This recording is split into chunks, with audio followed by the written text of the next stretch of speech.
okay, to pass a statute law, we have to get a majority of our senators, a majority of the House of Representatives, and the President to sign. True? True. Okay, therefore, can an affirmative team fiat the actions of a majority of the Senate, a majority of the House, and the President? And they'll say yes.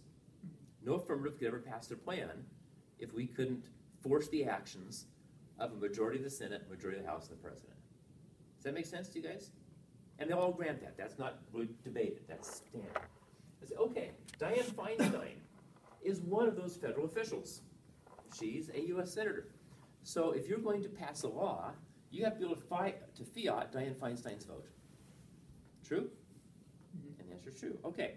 Now let's say Dianne Feinstein and her husband are going shopping for cars. And they're at the car dealer, and they can't decide whether they get the Lexus Model S or the Lexus Model whatever, LX. Does the affirmative team have the power to fiat their automobile purchase as a family? And Sandy's shaking her head, no. We wouldn't say that affirmative team has fiat power over the personal lives of the senators, right? Dianne Feinstein's a grocery store. She's trying to decide whether to buy non-fat milk or 2% milk. Can we fiat that? The answer is no. So our fiat power extends over someone, not just because they're a federal official. Dianne Feinstein's a federal official 24 hours a day. But we can still only fiat certain actions of Dianne Feinstein. You with me so far? So why is it when Dianne Feinstein is in the Senate chamber, I can fiat her actions, but she's at Raley's buying milk, I can't? Why is that? Help me out.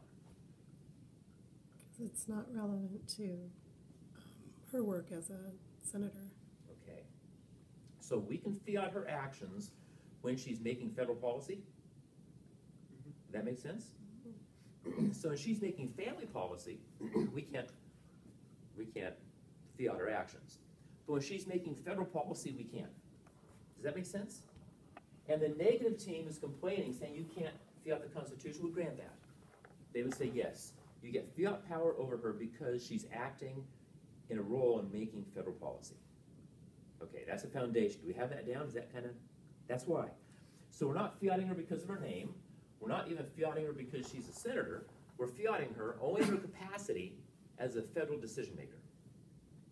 So now let's say that we have a constitutional amendment. It passes the House, we fiat the House. It passes the Senate, we fiat the Senate. Now it's got to go to the states. Now these state assemblymen and state senators who are going to vote on this constitutional amendment don't get a federal paycheck, right? Can we fiat their actions? Well, what was our standard for Dianne Feinstein? Our standard was we could fiat her when she was making federal policy, right? That's our standard. If that's our standard, then we can fiat a state legislator when? Making federal policy. When they're making federal policy. When that state senator, that House member in the state of California, well, here we call them assemblymen, but in other states, a House member, when they are voting on a constitutional amendment, are they making state policy? No. Are they making family policy? No. What policy are they making? Federal policy. We can fiat House members and Senate members in the states when they're making federal policy. Because that was our standard for Dianne Feinstein. And it's the only reasonable standard. We don't fiat Dianne Feinstein because she's a woman. Otherwise, we couldn't fiat the male members, right? We don't fiat her because she's a certain age or a certain skin color. We fiat her because she is in a federal policy-making position. Therefore, the affirmative team has fiat power over the state legislators, not all the time, but only when they're making federal policy. And a constitutional amendment is always federal policy. Does that make sense, Cindy? Yep. Do you think that's a defensible? I think it's debatable. It is. Of course. It's very debatable. We wouldn't be here if it wasn't Oh debatable. no, I was gonna go Mike for the win. I was like, One thing I will say is, and this actually pops up a couple times, but it's not really allowed. Well, I mean, it is allowed, but some negative teams will argue that even if you pass an affirmative plan, you don't have the executive power to carry a plan out. Like, let's say you pass a plan to reduce pollution in the air. And they'll say, well, you don't have authority over, all the regulatory bodies that actually govern or else regulate businesses in America. So if you wanted to decrease pollution, yeah, you could sign a bill into law, but you can't force the EPA and all these organizations below it to do something. Now, we assume that that power carries out because we're passing, federal law, and they act in enforcing and helping that federal law take place. And that's, that would be more, this example out here, administrative law. Even though that's not technically valid, we allow that to happen because it's on a federal issue. It's dealing with federal law. And even though we don't necessarily have the power over that organization, which I guess we would do, we would have the power over their actions to make the plan work. Because your fiat power is the United States federal government. If EPA is part of the U.S. federal government, and it is, then don't you have fiat power over the EPA? Now, there's a whole other debate.